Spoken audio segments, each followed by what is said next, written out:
अस्सलाम वालेकुम नाजरीन। आज हम वहदत विजन चैनल के हवाले से गुफ्तगू कर रहे हैं।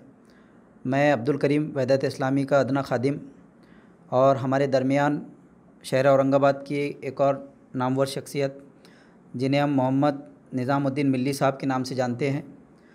मोहतरम जो है तो सदर ऑल इंडिया इमाम ऑर्गेनाइजेशन महाराष्ट्र के जनरल सेक्रेटरी है और मरकज़ी मजलिस वफ़ाक़ुल उलमा व इम्मा महाराष्ट्र के जनरल सेक्रेटरी है, सदर हैं, और साथ ही साथ जमीयतुल उलमा महमूद मदनी ग्रुप के आप ज़िम्मेदार भी है और शहर औरंगाबाद के। तो मैं मोहतरम से दरख्वास्त करता हूँ कि जो बाबरी मस्जिद के हवाले से मामला उम्मत के अंदर पेश आए हैं, तो मेरा मोहतरम से पहला सवाल ये है कि बाबरी मस्जिद की शरई हैसियत क्या है? बिस्मिल्लाहिर्रहमानिर्रहीम।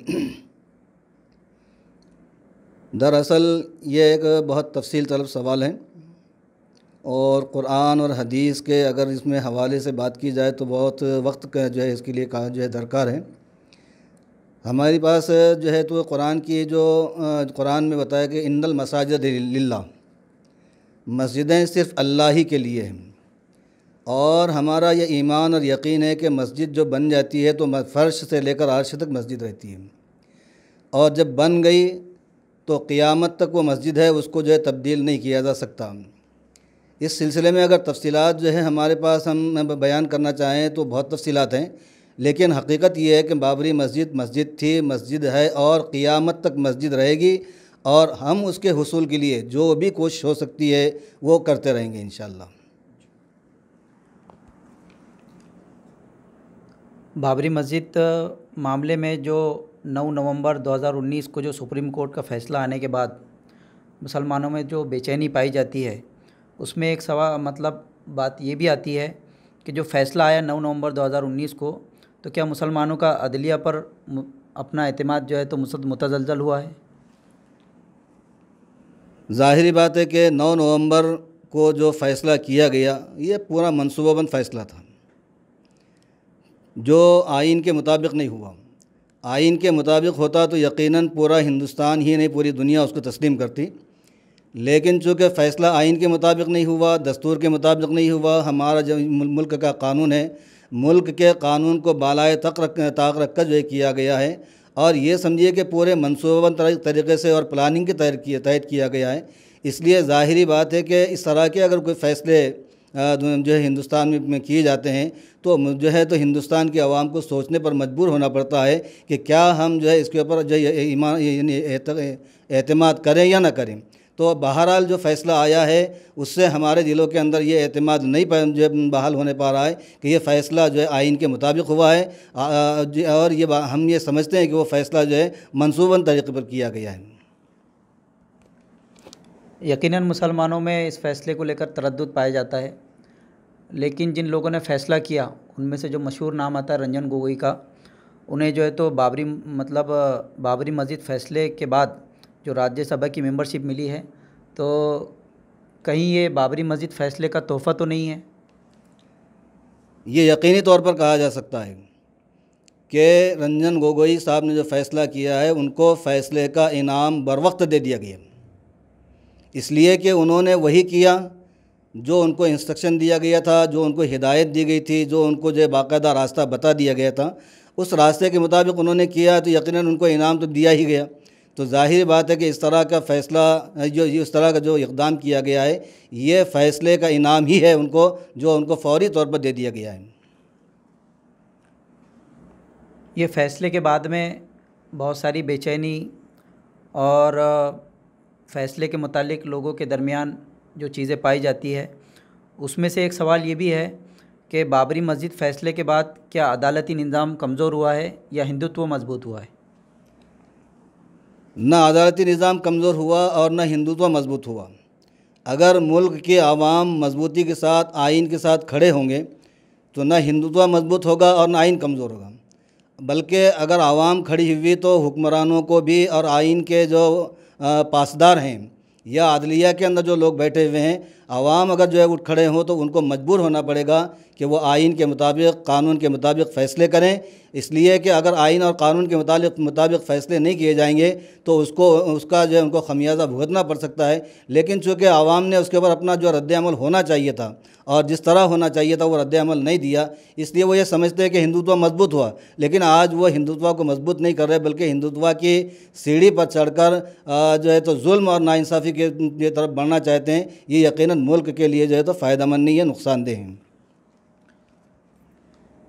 इसी में जो बाबरी मस्जिद की शहादत पेश आई और उस शहादत में जो लोग मुजरिम की हैसियत से है, उनमें जो 32 मुजरिमीन है, उन मुजरिमीन को बाइज़्ज़त बरी किया गया है बाबरी मस्जिद फ़ैसले के बाद में। तो इन 32 मुजरिमीन को बाइज़्ज़त रिहा किए जाने पर या बरी किए जाने पर आपकी क्या राय है? 32 मुजरिमीन को जो रिहा किया गया, ये पहले से एहसास हो गया था कि ये ऐसा होगा। यानी ऐसा नहीं था कि जो है आवाम को इस बात का एहसास नहीं था, बल्कि आवाम के अंदर ये बात पहले ही से महसूस की जा रही थी कि ये फ़ैसला जो आने वाला है वही होगा जो आया है। इसलिए हमारा ये मतलब यानी एहसास है कि इस तरह का जो फ़ैसला आया है उससे हमको कोई जो है तशवीश नहीं हुई और ना हम जो है इसके ऊपर जो है तो खौफज़दा हैं, बल्कि हम समझते हैं कि ये वक्ती तौर पर एक फ़ैसला किया गया है और वो फ़ैसले में उन्होंने अगरचे कामयाबी हासिल की, लेकिन हम ये समझते हैं कि कामयाबी उनको नहीं मिलने वाली। मुस्तक़बिल में जो है मामला इसके बरख़िलाफ़ भी हो सकता है। आवाम जो है तो इसको कभी बर्दाश्त नहीं करेगी और आवाम ने उसको कबूल भी नहीं किया है।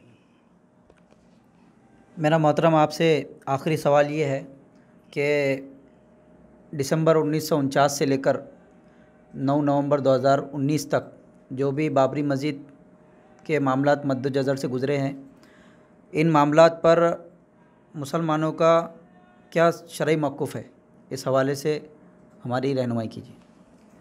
देखिए, जो सवाल आपने आखिरी में किया है ये सवाल बहुत ज़्यादा तफसील तलब है।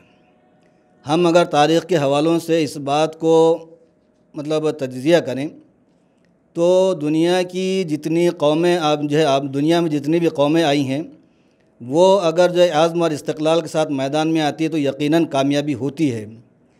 इस हवाले से हमारे पास कुरान की रहनुमाई मौजूद है, ला तक़नतु मिन रहमतिल्लाह, कि अल्लाह की रहमत से हमको मायूस नहीं होना चाहिए। और हुज़ूर अकरम सल्लल्लाहु अलैहि वसल्लम का पैगाम भी हमारे सामने है, अस्सायु मिन्नी वल इत्माम मिनल्लाह, तुम जद्दोजहद करो, कोशिश करो, कामयाबी अल्लाह के हाथ में। नबी करीम सल्लल्लाहु अलैहि वसल्लम की तारीख़ भी हमारे सामने, आप मैदान अमल में आए, कोशिशें की और 23 साल के अरसे में दुनिया की ताकतों ने देख लिया कि अल्लाह के नबी सल्लल्लाहु अलैहि वसल्लम को क्या कामयाबी मिली। आप और दुनिया की तारीख़ें उठाकर देख लीजिए। मैं आपको तारीख़ के हवालों से अगर बताना चाहूँ तो यह इतना तफसील तलब मौजू है कि जब भी मुसलमान आज़्म और इस्तक़लाल के साथ अल्लाह की ज़ात पर एतमाद करते हुए और अपने मिशन के ऊपर अमल करते हुए आगे बढ़ते रहे, अल्लाह ने कभी नाकाम नहीं किया है। और हम इस फ़ैसले से मतलब जो कुछ भी हुआ है तो हम उम्मत मुस्लिमा इसके ऊपर जो मायूस नहीं है, हम पुरआज़्म है, इसलिए कि पुरखार राहों में चलने के बाद ही आज़्म और इस्तक़लाल की राहें जो मिलती है। तो हमको अल्लाह के नबी अल्लाह तबारक व तआला ने जो हुक्म दिया है कि ला तक़नतु मिन रहमतिल्लाह, अल्लाह की रहमत से मायूस मत हो। और नबी करीम सल्लल्लाहु अलैहि वसल्लम ने जो पैगाम हमको दिया है, अस्सायु मिन्नी वल इत्माम मिनल्लाह, तो हम मायूस भी नहीं हैं और कोशिश को भी छोड़ने वाले नहीं हैं। हम इंशाअल्लाह आगे बढ़ते रहेंगे और अल्लाह की ज़ात पर एतमाद के साथ आगे बढ़ते रहेंगे। हमें उम्मीद है कि अल्लाह तबारक व तआला हमको नाउम्मीद नहीं करेगा, यकीनन अल्लाह हमको कामयाबी देगा। बेशक, जज़ाकल्लाह मोहतरम। नाज़रीन, हम शहादत बाबरी मस्जिद के हवाले से मौसूफ़ से सवालात जवाबात की शक्ल में रहनुमाई हासिल कर रहे थे। मैं अब्दुल करीम आखिर में आपसे इजाज़त चाहता हूँ और ये दरख्वास्त करता हूँ कि इस वीडियो को ज़्यादा से ज़्यादा शेयर करें, अपने दोस्त अहबाब को जो है तो इस चैनल को सब्सक्राइब भी करें। अस्सलाम वालेकुम।